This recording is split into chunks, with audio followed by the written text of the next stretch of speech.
And a lot of what we teach is best practice models, right? We're not just saying, look, this is the way I do it, this is the way somebody else does it. What we try to do is we try to study the way the most successful people do it and distill it down to something that you can pattern yourself after. And we call that kind of modeling, really is what it is. If you've ever recognized this guy, this is the great Tony Robbins, who says, you know what, one of the things that he's best at is finding someone who's really good at what he wants to do, and he learns how to model them. He learns how to copy them. And that's ultimately what we're going to get to. We're going to learn, here is the model that you want to try to copy. Now, we're calling this a listing consultation, not a listing presentation, and they're different. When we're in presentation mode, we're delivering prepared information that we determine is important for you to know. I am presenting to you right now. I am telling you things that I think are important for you to learn. And that's what presenters do. But that's not what consultants do. Consultants are better at guiding people through a process. It's a questioning process. Think about a financial consultant or a medical consultant or a dietary consultant. They have knowledge, they've got skills, and their job is to ask the right questions to determine what is it that they know that they need to share with you so that you can take control of your own situation. Presenters tell you what the presenter thinks is important. Consultants ask great questions so that they only have to tell you the things that are relevant to your situation. And consulting is a higher level skill and ultimately where you want to get to, right? Now, sales is influence. You've heard me say this before. You'll hear me say it again. What we're influencing people to do is to make decisions and to take actions. That is the essence of sales. We're trying to get people to make a decision that's in their own best interest of a real estate related matter. And once they make that decision, to feel empowered to do something about it, because decisions that don't lead to action lead nowhere. Our job as a salesperson is to influence that process. And one of the things that we have to recognize is the deck is kind of stacked against us, because in order to be influential, we have to kind of understand the evolution of trust. People have to like you and people have to trust you, or else they're not going to let you influence you. Can we agree that as a starting point? If you don't like someone, you're not going to let them influence you. If you don't trust them, you're not going to let them influence you. And the thing we have to understand is the way our brain is designed to work, the evolutionary of trust. Human beings are designed, the human brain is designed to do one thing specifically. It's designed to keep you safe and to keep you out of dangerous situations. And so we're constantly, the human brain is constantly evaluating situations. Are they safe? Are they dangerous? And it happens very quickly. And one of the ways that it happens quickly is it looks for patterns. And we call those heuristics, and they lead to biases. I can see the beginning of a pattern and I begin to understand, I think I know what that situation means. I can make my decision quicker. Is it safe? Is it dangerous? And move on to assess something else. You may be thinking to yourself, what the hell does this have to do with a listing? Well, here's what it has to do. Human beings have biases about people. Some people we're naturally drawn to, some people we're naturally distrusting of. And one of the biases that humans have is they don't particularly like sales professionals. They don't like salespeople. They think we're pushy. They think we're bossy. They think that we're out to get the sale over what's in it for them. And so one of the things that happens is we have to kind of figure out, how do I get you to like me and trust me when I'm starting out this relationship knowing that you inherently don't like me or trust me? And so we've got to learn, how do we work with that? How do we engage you in a way that starts to break down some of those resistances? And one of the things that will help you to do that, it's actually something that we call a pattern interrupt, showing up differently than what you expect, disrupting the pattern, because it's the pattern that we use, that we see, that forms, that triggers the bias, right? And so if I break the pattern and I show up differently, it's going to create a different reaction. When people show up and behave in very salesy ways, it reinforces the stereotype of salespeople that we don't like. When people show up differently, it breaks that pattern. One of the best ways to show up differently is to consult, because it's not typically what people expect from us. And in consulting, one of the other things that we're doing is we're asking questions and we're listening to the answers. And when we do that, when we ask questions and when we pay attention and when we listen to the answers and communicate that you matter to me, your experience matters to me. I see you as more than just a transaction. I see you as a real person, and I care about you and I value you. When we do that and we allow people to tell their story and we pay attention, we actually build a sense of connection. And there's this thing that we've learned about that we call the self-disclosure loop. When we invite people to tell their stories and to share their experiences and we pay attention, that sense of self-disclosure actually triggers a reaction in that person's brain that releases a substance called dopamine, which is this wonderfully addictive, crack-like, feel-good substance that makes you feel good in the presence of the consultant. And it helps you to lower your resistance. So the whole premise of where we're going with this and why I'm going to ultimately give you the written, pre-printed, scripted one to start with, because you got to be able to crawl before you can run. But I want you to learn how to run. I want you to learn over time how to become a great consultant and to guide people through that. And there's a method to how it looks. One of the things that we understand when we're presenting, and I come up with this all the time, because I look and I see that there's 8 people on my Zoom room, and I see most of you have your screens closed, so I don't know who's awake and who's asleep. What I like to believe when we present is that people are paying attention and tuned in and totally zoned in. What we know is that frequently this is what happens when we go into presentation mode. People are tuning out because it's not relevant to them. So what we need to do is we need to develop a different framework. I'm going to skip through these slides quicker because I got to get to the framework here and get this started so we can finish by 4 o'clock. The challenge that we have when we consult is that there's going to be places where there's friction. There's going to be these places where we get this pushback, we get these red lights. And, you know, I learned sort of a similar model. The model I'm going to share with you is a model that I've created, but I've adapted it from some others. And one of the first books that really helped me think about this was actually a book called Green Light Selling. And it's a sales book, and it's a neurolinguistic book. And I'm blanking out on the author's name right now. It's over on my bookshelf. I can go look for it in a minute if you want. But the idea is, you know, think about driving your car when you're driving across town. And sometimes if you're on the boulevard, some days it seems like you catch every red light and you never get any momentum going. And that trip is just harder. And then other days, it just seems like the gods are with you, that you've kind of caught every green light and you're just going through and it's smooth and it's effortless and it's easy. Well, part of that is in the sales process, how do we set it up? How do I set this up so that I minimize the resistance, so that I minimize the distrust, so that I build a sense of you begin to like me, you begin to trust me, you begin to value my opinion, and I have less resistance as we go. So how are we going to do that? Well, A, you are going to need to have your prop book. That's what I call it, a prop book. And in fact, here's a copy. This is kind of a printout of what the listing presentation book looks like in Command. You can go into Command and you can print something off like this, and you can have it bound and you can have it nice. And you may want to have this with you on your listing appointment because there's going to be times when you're going to need to show people some things. We can tell people things, we can show people things, and if I tell you and I show you, you're going to understand it better. And there's times when we're going to want to talk about certain aspects of our marketing plan. There's going to be times when we're going to talk about market conditions. We're going to talk about the importance of staging. And we're going to need to have our prop book that we can turn to show examples of what a well-staged house looks like, to show specifically what the market stats are in their market, to show people the things that we need them to learn.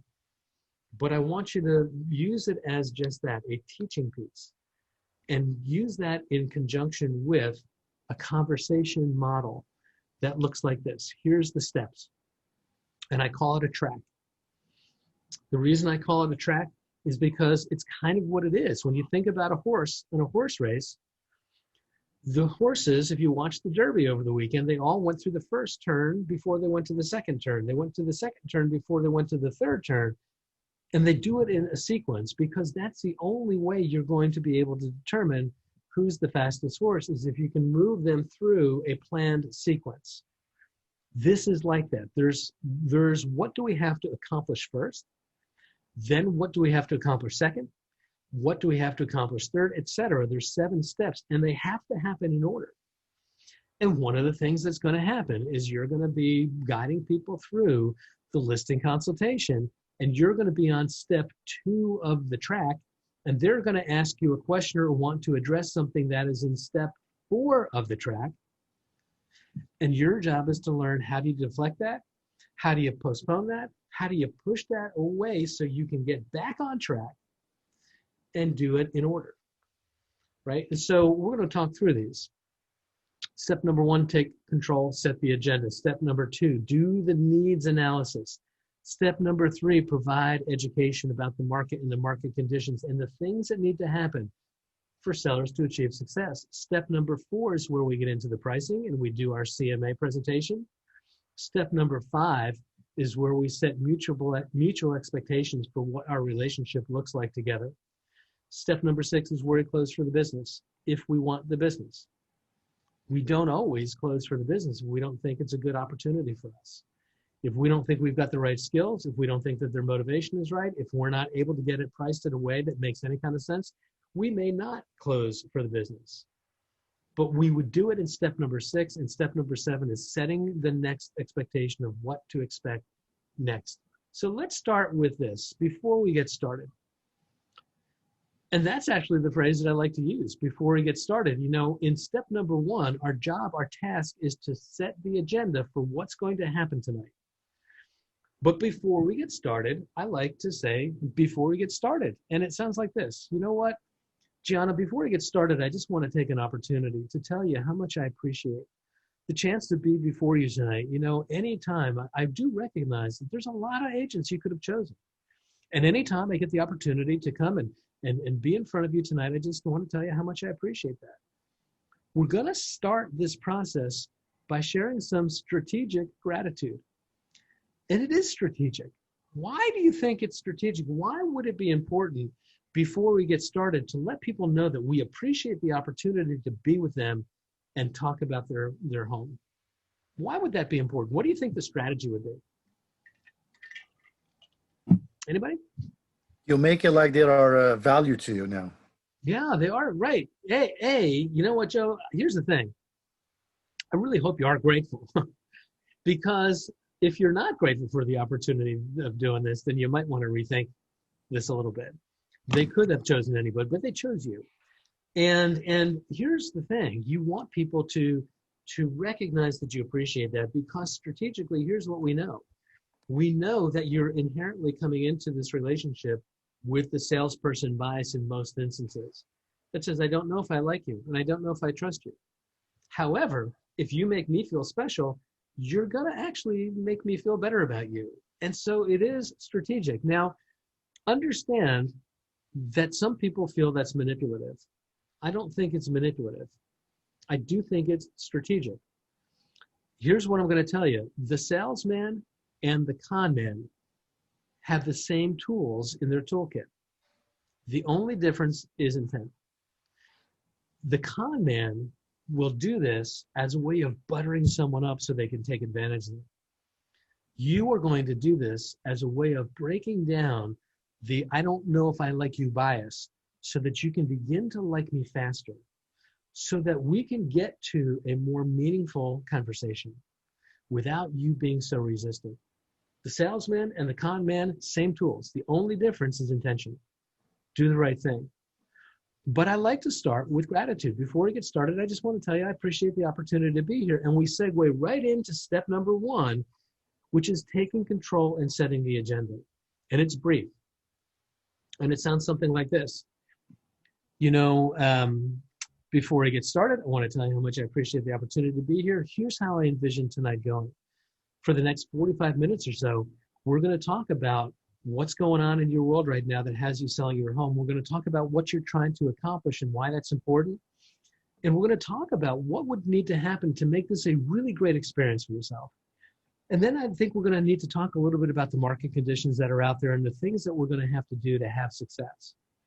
And once you have a clear picture of the market conditions, we're going to actually talk about your home. We're going to look at a CMA. We're going to come up with a price that makes sense for the market that we're in. And then we're going to really kind of hammer down what do we expect of each other in this business relationship. And if everything looks good at that point, we're going to make a decision. And one of three things is going to happen to me. You're going to decide to hire me to list your home for sale. You might decide not to hire me to list your home for sale.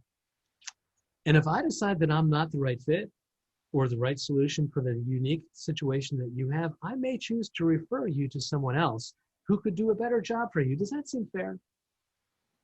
That's the script. It's taking control, right? And we're outlining the tasks of what we're going to do, how much time we're going to spend at this. And here's why we do this. The reason why we do this is because we understand that moving is a really disruptive thing. What we understand is that when people move, even if they're selling their house for positive reasons, that it's really disruptive. If you look at some of the biggest stressors in people's lives, changing jobs, moving, they're always right up there as some of the most stressful events. And one of the things that we know is that when people understand what to expect, their anxiety level begins to dissipate some. We learned this when I came out of healthcare before real estate. We learned this in healthcare a long time ago. If you've ever had an outpatient procedure done, one of the things that's very common is you'll go in and have a meeting before the procedure where they're going to walk you through what to expect on that day. You're going to come, you're going to park in this lot, you're going to come to the second floor, here's the elevator you're going to use, you're going to walk through these doors, you're going to meet Sally, she's going to be the intake person, she's going to take your insurance information, then she's going to walk you down the hall and we're going to go here, and we're just going to walk you step by step by step by step through the process of what to expect that day. And there was a reason for that. What do you think the reason was? Anybody have a guess? Here's what I know. If you're having a procedure done, you're probably anxious. And if you know what to expect, you're going to be less anxious. And if you're less anxious, you're going to bleed less, you're going to need less anesthesia, you're going to recover faster with less complications and go home quicker. And so we're going to strategically do everything we can to bring you into a calmer place in the beginning so that you have a better outcome. And it's no different here. You're ready for the operation. It's no different here. You're not going to cut them, but you're going to do this. Anybody who's ever been trained as a first responder knows that the first person who shows up at the scene of a crisis takes control. Because when people are out of control, they don't know what to expect and their fear goes up. And you cannot be afraid of me and trust me at the same time. So I'm going to start by taking control and just map it out. And it doesn't take long. This is what we expect. This is what's going to happen. If you've given them any assignments that we talked about last time, when you send your pre-listing materials out, right, you may want to send your pre-listing package out. And if you're not familiar with the pre-listing package, go to the Bergen County Partners YouTube channel.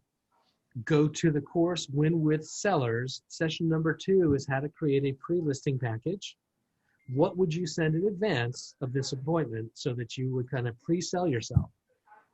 And if you've given them any homework, like ask them to read it, you're going to, review that first. And you're going to really, again, take control. Step number 1 doesn't take long. 1 of 3 things may happen is the script. And here's why I love this script. Because in the language of this script, we're leveraging a technique that we call embedded commands. What we know is that the way that the brain processes information, this is neurolinguistics 101. The brain processes and thinks in pictures and it thinks in commands. And so when we hear a command, we pay attention to that command. So the commands that we use, list your home, we're embedding those into a sentence. I've given examples in other classes, but if this is the first time you're hearing it, understand that your brain will always follow commands, regardless of the language that you use. If I say to you in the next 2 minutes, do not, under any condition, do not at all, do not think of a dog. You thought of a dog. A picture of a dog popped up into your head. Am I wrong? I begged you not to do it. And yet you did it because as soon as the brain said, think of a dog, a picture of a dog appeared because that's the way the brain works. And so strategically, the language, the scripted language of how to use scripts is how to do this in a conversation strategically. 1 of 3 things is going to happen tonight. You're going to choose to list your home with me. There's the first embedded command. You might not choose to list your home with me. Don't say you might list with someone else. List with someone else is not the command that I want to give you. I want to say list with me again and again and again. And the third part of this is a takeaway. If I determine that I am not the right solution for your unique needs, I may decide to refer you to someone else. Does that sound fair? That is a classic pattern interrupt.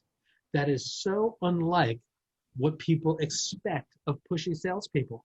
Pushy salespeople would take this listing regardless if it's good for me or not. Pushy salespeople would make me do something that I don't want to do. You don't seem like a pushy salesperson. I think I like you. This is part of what we're doing in the very beginning. The first part of the consultation is designed to do everything we can to break down your resistances, like me, and feel good about me. And then once we've done this first step, taken control, now we've got a green light.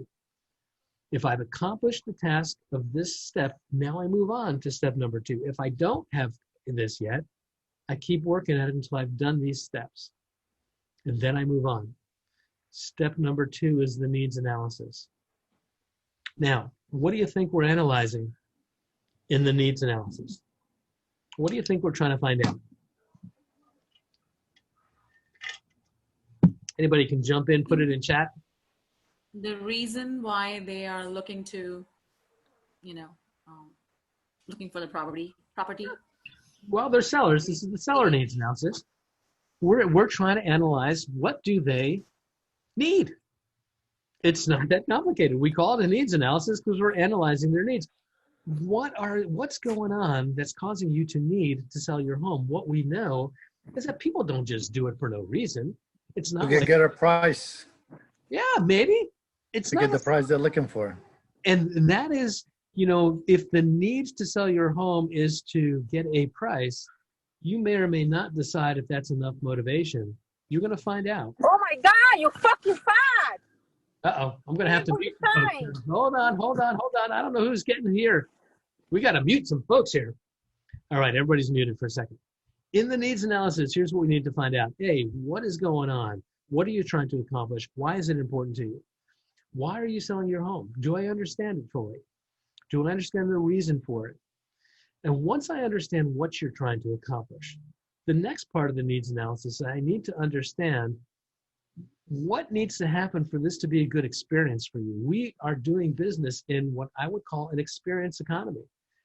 It's not enough for business people any longer to just be successful at achieving an outcome. You have to achieve an outcome and create a great consumer experience, or you're going to not stay in business.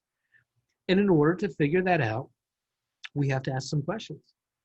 And they sound like this: Mr. and Mrs. Seller, now that I understand what you're trying to accomplish in the sale of your home and why that's important to you, help me understand, on a scale of 1 to 10, what would need to happen, with 10 being a world-class experience and 1 being a complete disaster. What needs to happen for this to be a 10 for you? And we're going to get them to talk about it. And we're going to get them to share it and to disclose what needs to happen. Why is that important to you that it happens this way? Again, why do you think we're doing this? What we're doing here is we're leveraging the self-disclosure loop. We're asking them about what is important to them. Why are you selling your house? Why is it important to you? What needs to happen to make this a great experience? Self-disclose, dopamine drip, dopamine drip, dopamine drip. And what begins to happen is they're saying, you know what? I don't know what it is about sitting here in this room and talking to this guy, Anthony, but I'm kind of digging him. He's making me feel good. Guys, we are doing this. The first phase of the consultation is to understand what needs to happen, why it's important, what makes this a great experience. A, so that we know what a good outcome looks like, so we know how to aim for it. And B, so that we can kind of leverage as much of building rapport and being liked as possible. Notice we're not doing anything yet to talk about their home and the price of their home. Frequently, what's going to happen is you're going to walk in and they're going to say, I can't wait. Tell me what you think my home is going to sell for. I can't have that conversation yet. That's a step 4 conversation. I need to build this rapport, get you to like me, get you to trust me. Because if I have a conversation with you about the value of your home that you're not happy with and you don't like me and you don't trust me, I'm done. If I built relationship and you like me and you trust that I know what I'm doing, then what's going to happen is you're going to end up having a better chance, Okay, so step number 2 is the needs analysis. We ask what's important to them, why it's important to them.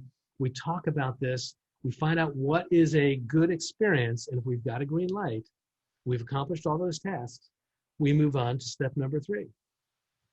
Step number 3, provide education. This is where we move from being liked to being trusted. Influences about like and trust. You have to like me, you have to trust me. First phase is let's break down this resistance and get you to like me. Second phase is I got to prove to you that I'm trustworthy, that I know what I'm doing. And we do that through expertise. We do that through education. Mr. and Mrs. Seller, now that I understand, and this is the transitions tool, it's summary and introduction. Summarize the tasks completed in the previous step and then introduce the new ones.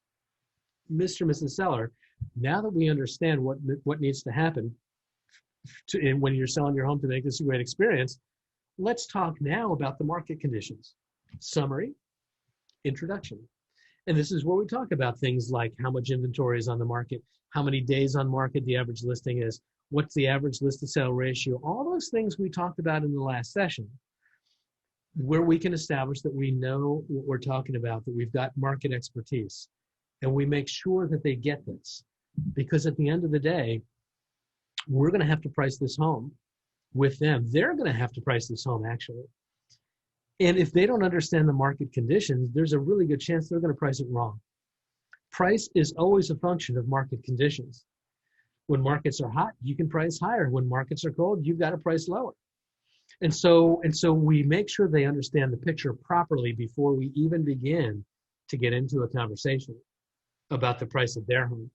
We educate around the market conditions. We educate around the things that will influence the sale of their home. And let's face it, there's a couple things. We use this visual of being in the market and being out of the market. And you can get this visual and put it right into your listing presentation book. You can download it right on the KW website. When we think about what buyers look at in terms of value, it's a combination of price and condition and location, right?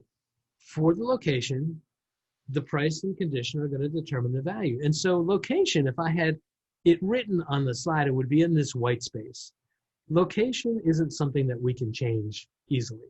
Can't move your house. I mean, I could, but it's way too hard, right? So I can't change the location.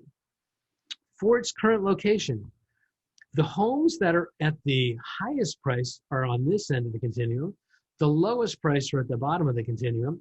The very best condition is on this end of the continuum. The very worst condition are up here. So the homes that are the worst condition and the highest price for the location are the ones that are truly out of the market. They're out of the market. Nobody's looking at them. Nobody cares about them. The homes that are the very best condition and the very lowest price are the ones that are in real demand. Those are in the market. Everybody wants those. Those are generating bidding wars. And then there's this kind of gray zone, this no man's land, this idea that maybe my price is good, but my condition's not so good. Or maybe my condition's really good, but my price is a little too high. Then you're in this no man's land. And what happens when you're in no man's land is buyers come and look and they see what you've got, but then they compare it to the prices, to the homes that were really in the market. They recognize those as the real value, and those are the ones that they buy.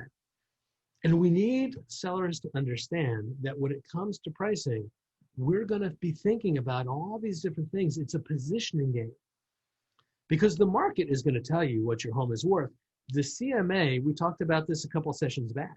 The CMA is an exercise that we use to compare your property to what's other properties in the market have done, recent sales, actives on the market, current under contracts, etc. And based on that comparison, we decide where we should position your home today so that we can start a fire, so that the market's going to react, so that we can get things going. I don't really know what the market is going to ultimately pay for your home until the market shows up. But if we price it with an eye to condition and location, we're going to have the best chance of getting that kind of market reaction. So we talk about this in the education phase of our consultation. We also talk about staging as something that's going to influence. Homes that are staged well are going to create a different kind of emotional reaction. People in a staged home feel that they feel something different. A staged home creates an emotional sense of desire. I want this home because it's attractive. I want this home because I can see myself living in it.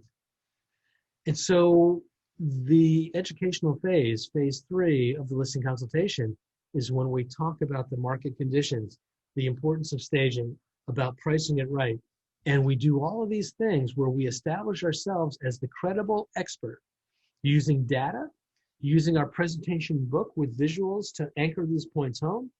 We present ourselves as knowledgeable, as a hyperlocal market expert. And once we've achieved the tasks of stage 3, we've got a green light. And we move on to stage 4, which is actually doing the CMA.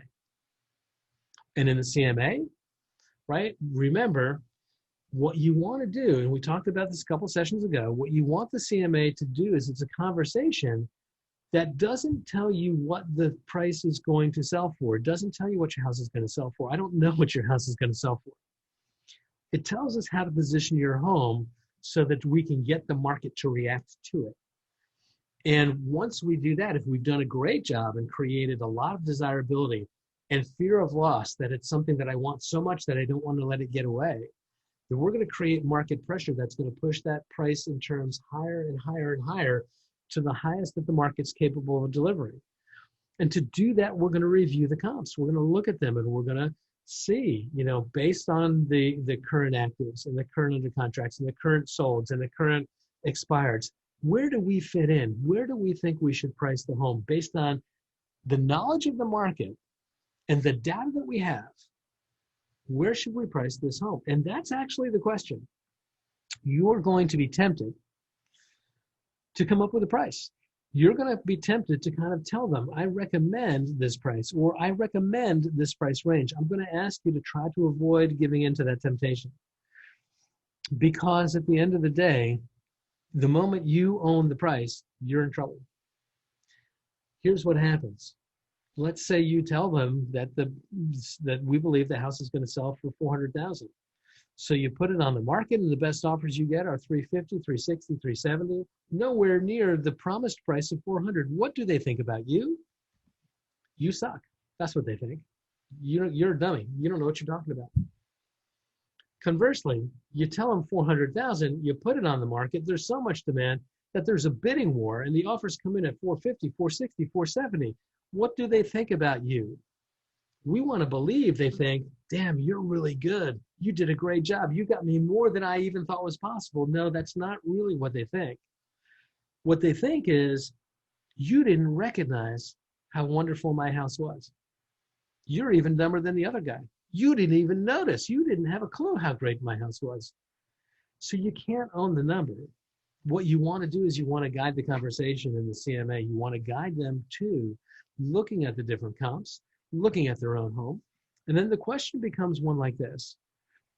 Mr. and Mrs. Seller, now that we reviewed these comps with an understanding of the market conditions, as we talked about a few minutes ago, what do you think would be the right price?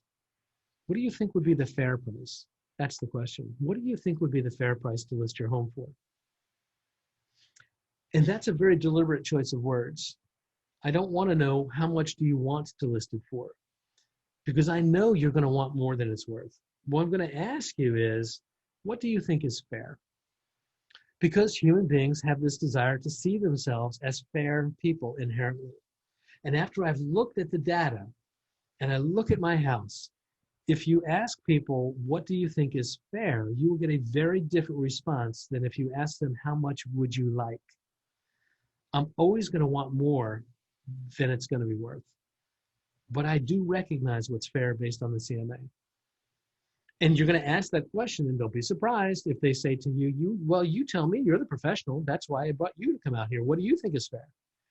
And you're going to have to learn and get better at kind of redirecting that back again. You're not going to own that number. I would recommend perhaps at that point to kind of get back into a range conversation.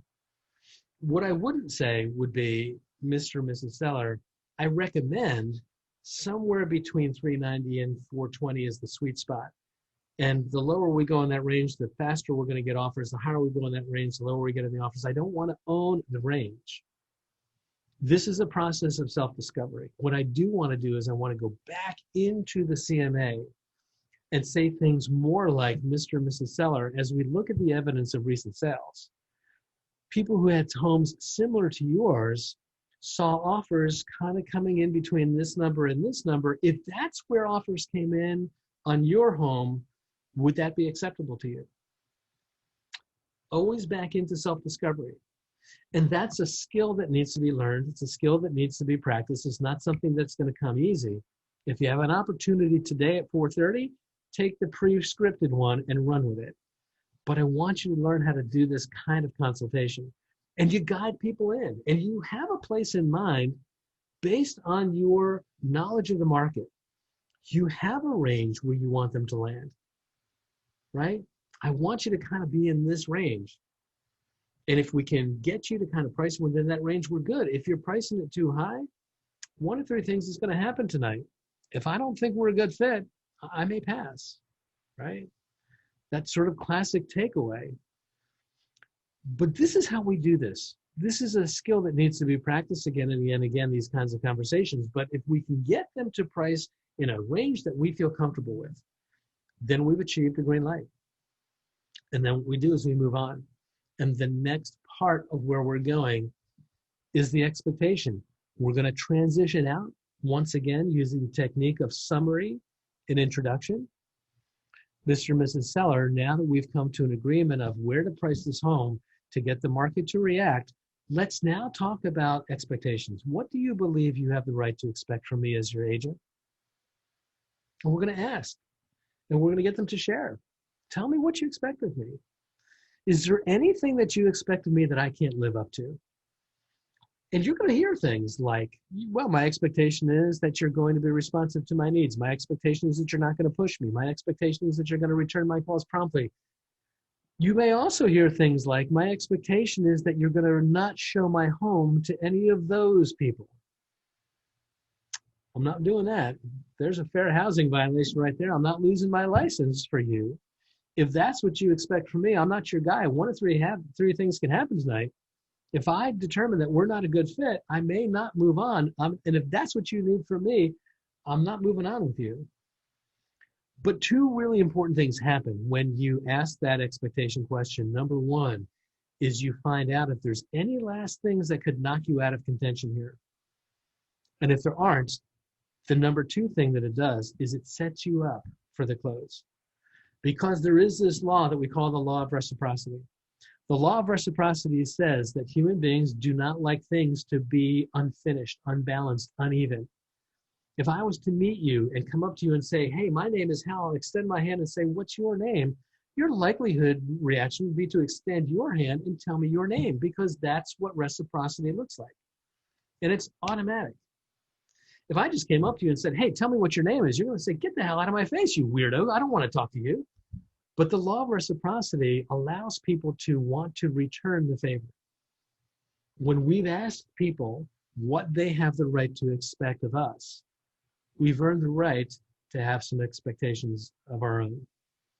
And what do we expect of our sellers? Well, here's what I expect of you. I expect you're going to keep the house ready to be shown. I expect you're not going to turn away showings when people want to come. I expect that when we get an offer that you're going to respond quickly so that, and you sort of agree, can we live? If we can live within the expectations that we have of each other, then we're ready to move on to the close. But if there's any knockouts here, if there's any knockout clauses here, this is where we end. But assuming everything's good, we've got a green light here, Now, what we're going to do is set expectations around the service plan. You could do that here as well. This is what you can expect from how my team and I are going to work. This is what we can expect of each other around communication. If you've achieved all of those mutual expectation agreement points, now we've got to close for the business. You would be stunned how many people walk away at this point and say, okay, why don't you take some time and think about it? No, don't do that. We've got to close. We have to close. And just as we did before with summary and introduction, we're going to go back and do it from the very beginning. I use Evel Knievel, the motorcycle jumper, because in order to jump across a large group of cars, you need to build momentum. So to close for this listing, we're going to go back and summarize all the different steps that we've gone through tonight. Mr. and Mrs. Seller, now that we understand what needs to happen, why you're selling your home, why it's important to you, and you have done a great job of helping my team and I understand what needs to happen to make this a great experience. You have a great understanding of the current market conditions that we're operating in and the kinds of things that are going to influence the saleability of your home. We've priced the home at a number that we both believe is going to become one with the market's going to react to, and we've determined that there's nothing that would stand in the way of each of us living up to each other's expectations. Summary, momentum build, to the final closing question, are you ready to get started? That's how we do it. That's how we do it. Otherwise, there's this awkwardness. When am I going to ask for the business? How do I ask for the business? We go back, we summarize every step along the way, we close for the business, we sign the listing agreement, and the very last step is, now this is what you should expect next. We go back to that notion of taking control of the process and setting expectations. Guys, this is the model. This is the model I want you to work into. If you have an opportunity today, use the scripted one if you're not prepared to do this. But this is the one I want you to practice. This is the one I want you to internalize. So the better you get at this, you're going to take way more business because this is so different from what most people do. Here's what most people do. They come in, they put their book down, and they say, let me tell you about my company. And this is this page. Now we're going to talk about our open house plan. And now we're going to talk about all the internet marketing that we do. And let me show you the shiny postcards that we have. It's the same old crap that every other agent does. And you will never separate yourself that way. But you will separate yourself by becoming a better consultant and guide people through these conversations that are structured to break down resistance, to establish you as the expert, and build a relationship that leads to the close for the business.